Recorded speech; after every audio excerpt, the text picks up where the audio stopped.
Right now at 5 o'clock, developing news out of Naugatuck. The house shook a little bit, and I knew something went wrong at that point.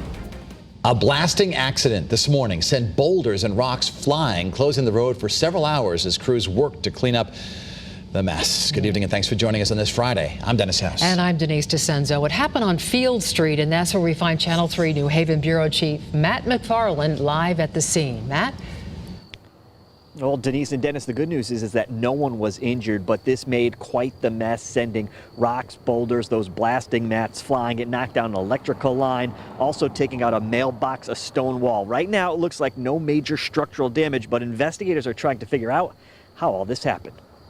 It looked like a big just cloud of dust just shooting across the sky, and you can see the actual telephone pole shake. The home surveillance video shows the moment of impact when a blasting mishap sent boulders and rocks flying all over this Naugatuck neighborhood. These 5,000-pound mats kind of just lift up and fly like rags. John Pereira, who lives right next to the blast site, was working from home when he not only saw it, but felt it. I knew I heard the 3 horns. They warned me about the 3 air horns.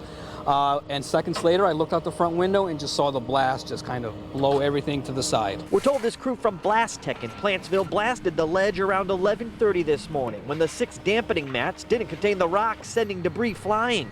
Luckily, there's no injuries, and at first glance, no major issues with nearby homes. But we noticed damage to John's mailbox, a nearby light post, and a stone wall. We also saw investigators looking to see whether or not the flying rocks peeled paint off a neighbor's siding.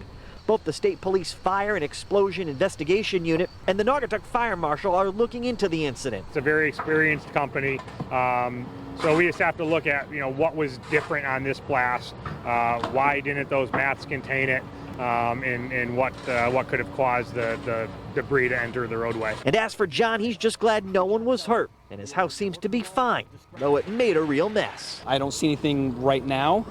We'll see how everything settles over time. But obviously the driveway and the sidewalk and the mailbox is destroyed, so a lot of damage there.